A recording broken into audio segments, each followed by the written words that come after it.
स्वागत है आपका एम एजुकेशन एकेडमी के यूट्यूब चैनल पे। तो उत्तराखंड की श्रृंखला में इससे पहले हमने चंद राजाओं के बारे में पढ़ा था, जिसमें फिरोज शाह, जिसमें हमने त्रिलोक चंद, अभय चंद और ज्ञानचंद प्रथम के बारे में पढ़ लिया था। तो आज उसी कड़ी को आगे बढ़ाते हुए आज हम ज्ञानचंद के बाद के राजाओं को पढ़ने जा रहे हैं। तो पहला राजा था ज्ञानचंद के बाद, उसका नाम था हरिचंद सेकंड। तो हरिचंद के बारे में कुछ विशेष जानकारियां प्राप्त नहीं होती, बस इतना ही इसके बारे में इंफॉर्मेशन मिलती है कि ज्ञानचंद प्रथम के बाद उसके बाद हरिचंद गद्दी पर बैठा, हरिचंद सेकंड। हरिचंद सेकंड के बाद उद्यान चंद नामक राजा गद्दी पर बैठता है और उद्यान चंद हरिचंद का क्या था, पुत्र था। और उद्यान चंद का दादा था गरुड़ ज्ञानचंद। और यह अपने तो इसके समय, इसके दादा ज्ञानचंद के समय जो उनका सेनापति होता था नीलू कठायत, जिसे कुमैया खिल्लत की उपाधि दी गई थी, तो उसे मारने में और उसके दोनों पुत्रों को मरवाने में अपने दादा ज्ञानचंद का साथ दिया था उद्यानचंद ने। तो बाद में जाके उद्यानचंद को इस बात का क्या होता है, प्रायश्चित होता है और प्रायश्चित करने में लगा रहा। ठीक है। इसके बाद उद्यानचंद के बाद गद्दी पर बैठा विक्रमचंद।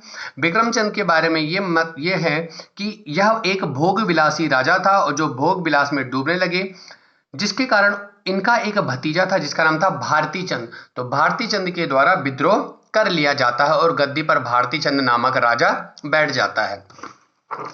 बात करें भारती चंद की, तो भारती चंद का टाइम पीरियड है 1417 से 1450 तक। बेटा यह चंदों में पहला ऐसा राजा है जिसने डोटी पर आक्रमण किया और पहला स्वतंत्र शासक बना।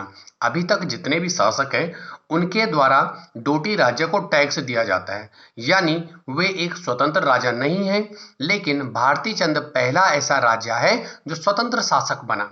क्यों? क्योंकि इसने डोटी राज्य पर क्या कर दिया था, आक्रमण कर दिया था। ठीक है।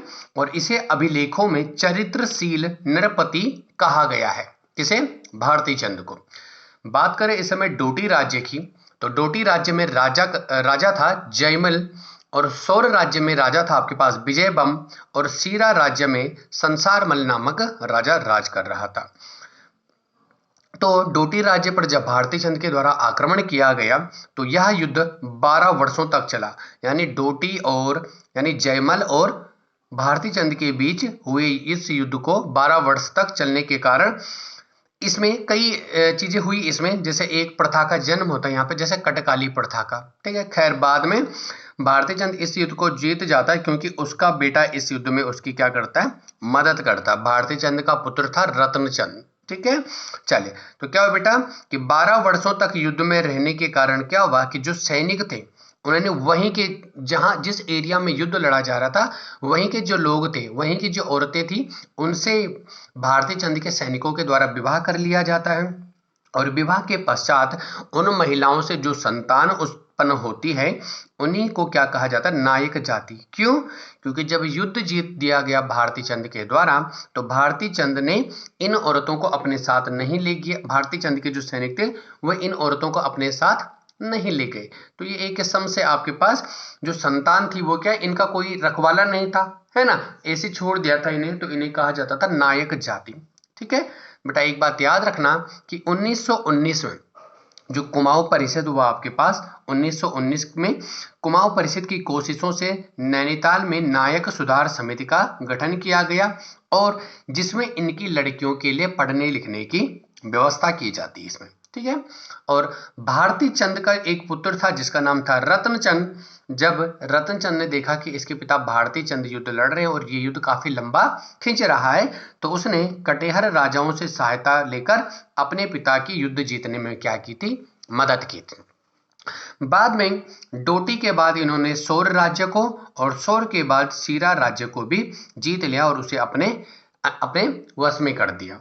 ठीक है। इसके बाद भारती चंद ने सीरा राज्य में, ठीक है, अपने सामंत डुंगरा बसेड़ा को नियुक्त किया, उसे वहां का सामंत नियुक्त कर दिया।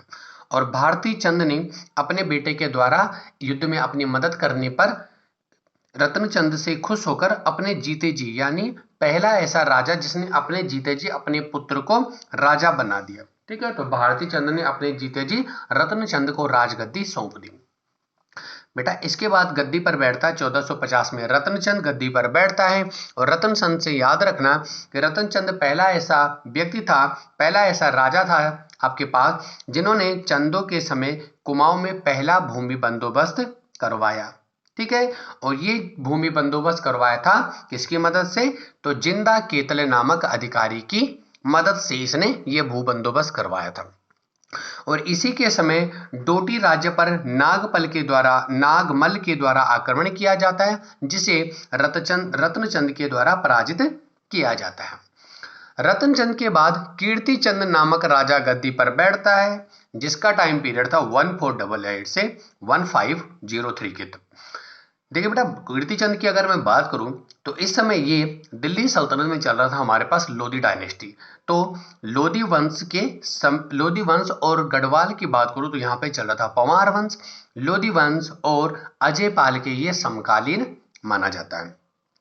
कहा जाता है कि कीर्तिचंद जो था वह अपने राज्य का विस्तार करना चाहता था और राज्य विस्तार की लालसा के लिए जीवन भर युद्ध लड़ता रहा। तो इसमें इसको कीर्तिचंद को युद्ध प्रिय नेता भी कहा जाता है। कहा जाता है कि इसने अजयपाल के साथ युद्ध किया और अजयपाल और कीर्तिचंद के मध्य 2 युद्धों का वर्णन मिलता है हमें। ठीक है, पहला युद्ध होता है 1491 में और कहा जाता है इस युद्ध में कीर्तिचंद विजयी हुआ। दूसरे युद्ध में अजयपाल जीतता है। कहा जाता है कि जब अजयपाल पहले युद्ध को हार गया था तो वो भगवान भोलेनाथ की तपस्या करने के लिए चले जाता है और जब भगवान भोलेनाथ इसकी तपस्या से खुश हो जाते हैं तो कीर्तिचंद से तो अजयपाल से कहते हैं कि बता तुझे क्या चाहिए। तो अजयपाल कहता है कि मुझे ये पूरा क्षेत्र जीता हुआ चाहिए, यानी मेरे अंडर में ये क्षेत्र आए। तो भगवान शिव कह लेते कि तू मेरे कंधे पर चढ़ जा और जहां तक तेरी नजर जाएगी वो सारा एरिया किसका हो जाएगा? तेरा हो जाएगा। तो ऐसी कुछ किंवदंतियां मिलती है हमें। तो कहा जाता है कि अगले युद्ध में कीर्तिचंद को हरा दिया जाता है आपके पास। ठीक है, चलो अगला है कीर्तिचंद पहला ऐसा शासक था जिसने गढ़वाल पर आक्रमण किया। बेटा अभी तक गढ़वाल पर किसी भी चंद राजा के द्वारा आक्रमण नहीं किया गया था, लेकिन कीर्तिचंद पहला ऐसा राजा था जिसने गढ़वाल पर आक्रमण किया और कीर्तिचंद को युद्ध प्रिय नेता या युद्ध प्रिय राजा भी कहा जाता है। कीर्तिचंद के बाद अगला राजा है प्रतापचंद और प्रतापचंद के बाद बारे में भी कुछ इंफॉर्मेशन नहीं मिलती है। प्रतापचंद के बाद गद्दी पर बैठता है ताराचंद और ताराचंद के बाद गद्दी पर बैठता है मानिकचंद। मानिकचंद की अगर मैं टाइम पीरियड की बात करूं तो इसका टाइम पीरियड है 1533 से लेके 1545 तक। और मानिकचंद इस समय आपके पास दिल्ली सल्तनत पर शेरशाह सूरवंश राज कर रहा था। ठीक है, और माना जाता है कि ये शेरशाह सूरी के समकालीन था मानिकचंद। बेटा शेरशाह की बात की जाए तो शेरशाह के 2 पुत्र थे। एक पुत्र था आदिल खान और दूसरे पुत्र का नाम था जलाल खान। तो शेरशाह के द्वारा अपने पुत्र आदिल खान को अपना उत्तराधिकारी नियुक्त किया गया था और आदिल खान ने इस्लाम खान की उपाधि धारण की। ठीक है, लेकिन ये जो जलाल खान था, जो दूसरा बेटा था शेरशाह सूरी का, वो चाहता था कि वो खुद राजा बने, यानी आदिल खान राजा ना बने। तो जलाल खान ने अब इस उद्देश्य से एक इसका जमींदार हुआ करता था जिसका नाम था ख्वास खां। तो ख्वास खां को अपना जमींदार बना दिया और उसे आदिल खां की हत्या करने को भेजा। बाद में जब आदिल खान को इस षड्यंत्र के बारे में पता चलता है तो ख्वास खां की वो पीछे पड़ जाता है। तो ख्वास खां अपनी जान बचाने के लिए उस समय कहां पे आ जाता है आपके पास? उस समय ये मानिकचंद की शरण में कुमाऊं भाग जाता है, लेकिन कहा जाता है कि मानिकचंद इसे शरण नहीं देता है।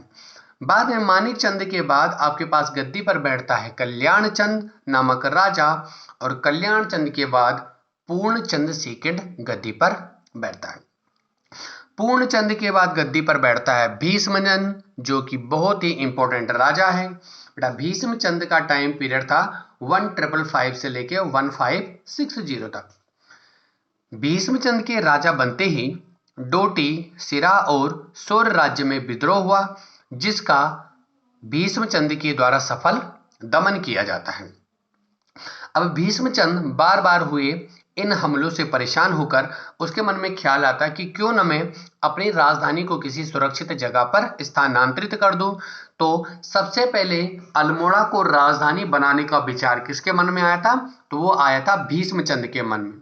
ठीक है, तो भीष्मचंद ने विद्रोह के कारण राजधानी परिवर्तन करने का सोचा ताकि भविष्य में विद्रोह के कारण राजधानी सुरक्षित रहे। इस समय बात करें अल्मोड़ा की, तो अल्मोड़ा में इस समय खस जाति के लोग रहते थे और इस समय खसों का वहां पे राज हुआ करता था।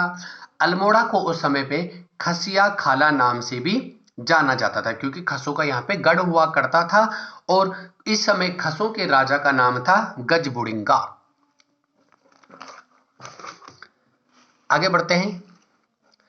तो भीष्मचंद यहाँ पे कहा जाता है कि किसी एक पंडित, अल्मोड़ा के एक कोई पंडित था, उससे भीष्मचंद वहां की जमीनें ले लेता है पैसे दे करके और बाद में भीष्मचंद अल्मोड़ा में जो जंगली भूमि थी उनका साफ सफाया करके वहां पे एक किले का निर्माण करता है और उस किले का नाम रखा गया खगमरा कोट का किला। ठीक है, तो खगमरा कोट के किले का निर्माण भीष्मचंद के द्वारा किया जाता है। कहां पे ये किला? तो ये आपके पास अल्मोड़ा में।